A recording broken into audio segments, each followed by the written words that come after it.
係唔上佢住啊，晒佢嘅 best。嗱，咁今次咧又嚟到泡麵雪嘅時間啦噃。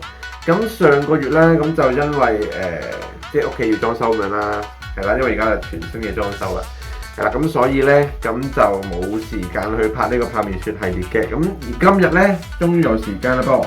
咁今次介紹嘅麵係咩嚟咧？咁日就唔係日式炒麵嚟嘅，咁就係一種泡麵嚟嘅。咁我哋而家數3、2、1，最正好啦。咁3月啦，第一次介紹嘅呢個泡麵咧就係呢個龍口雕白湯拉麵啦。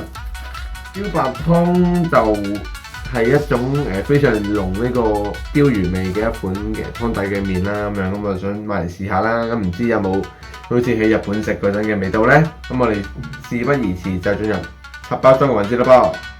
咁由呢度啦，正面好清楚可以睇到啦。咁啊龍口雕白湯嘅呢個日式嘅拉麵啊，即係泡麵啦。咁呢度呢就有寫住啦，咁エビ入り団子。你邊呢啲他媽閪嚟啊？咁就即係咧，應該講緊呢啲紅色一粒粒呢啲就係即係用蝦啦，即係 Abby 啦、海藻啦咁整嘅一啲叫做一啲配料啦，咁就喺個湯入面嘅，係啦。好，咁我哋而家事不宜遲咧，就打開嚟睇下啦噃。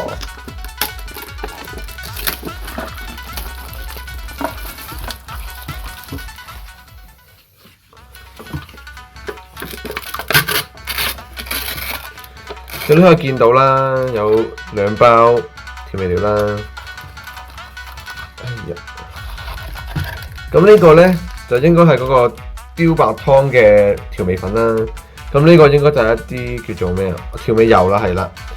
咁然後入面呢，你可以見到一粒粒呢啲啦，就係嗰啲叫做 Ebi Highly Tango， 係啦，呢個啦，係先就係呢啲紅色粒粒嘅呢啲啦，就。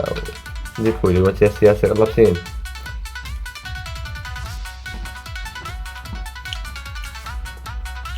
都有啲蝦味嘅。好，咁而家事不宜遲咧，就進入呢一個煮麵嘅環節啦噃。好，咁我哋首先就加熱水先啦。咁加完熱水之後咧，就等大概3分鐘。咁就可以加埋啲調味粉，就進入試食環節嘅啦噃。好，咁3分鐘就過去啦，咁我哋打開睇下先。好，咁啲麵就煮好啦，咁我哋而家咧就準備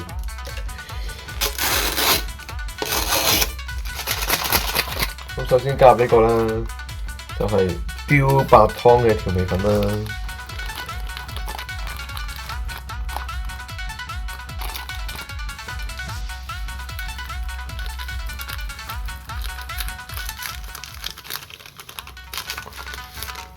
哇，聞到好香嘅魚味啊！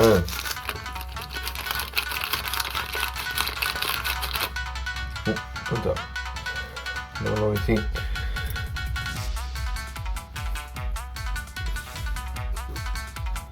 哇！溶咗落水之後咧，好香嘅魚味飄緊出嚟啊！咁之後就加入埋呢個調味油啦。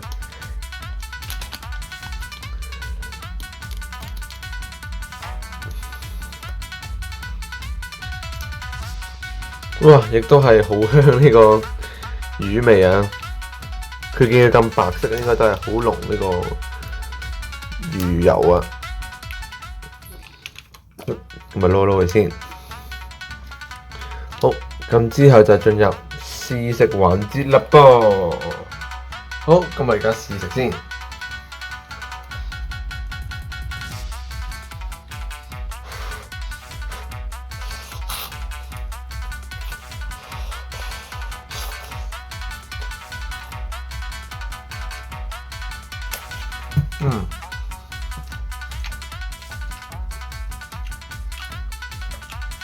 啲麵都幾彈牙嘅，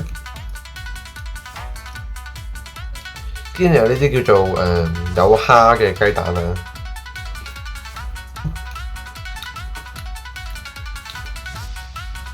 索晒啲鯛魚湯之後咧，就更加好味啦。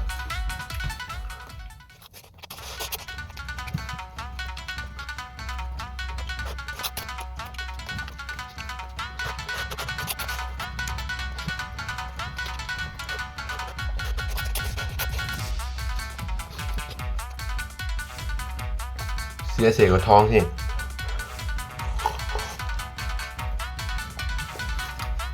真係好濃魚味喎。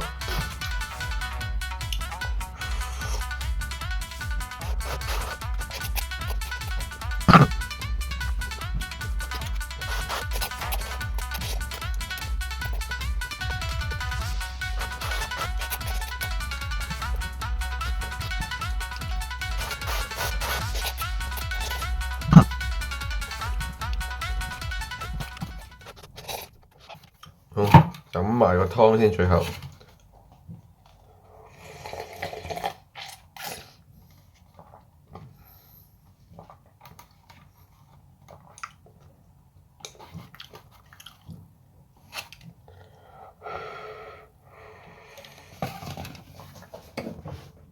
好，咁麵就食完啦，咁我講一個感想先啦。咁首先呢一款叫做雕白湯嘅日式拉麵泡麵咧，我又覺得非常值得推介啊！咁點解咧？咁個重點就喺個湯嗰度啦。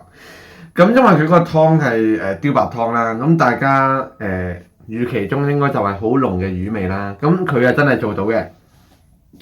咁佢嗰個調味粉已經有好濃嘅魚味啦，咁加埋嗰個叫做調味油啊嘅，即係魚油啦，咁加埋一齊之後咧，成個鯛魚味啊咁啊飄晒出嚟啊！咁再加埋佢嗰啲細細粒嗰啲雞蛋咧，就唔係普通雞蛋嚟嘅，佢係嗰啲叫做 ebi 啊，即係海露啊，撈埋咗落去啲雞蛋落嘅一啲雞蛋啦咁樣，咁你食落去咧就會有啲蝦嘅味道啦。咁但係你嗰啲雞蛋吸收埋嗰啲叫做雕白湯咧，咁食落去個口嗰個味道咧，咁就更加豐富啦個層次，係啦。咁然後啦，麵條方面咧，佢亦都唔係好似其他嗰啲用即食麵底啊咁馬虎嘅。咁佢嗰隻麵底咧，加咗熱水之後咧，食落去個口感咧，就比較少少似拉麵嘅感覺啦。咁3分鐘就標準啦。如果你想硬少少咁啊，可能2分半啊或者咁樣啦。係啦，咁整體嚟講咧係非常之好嘅。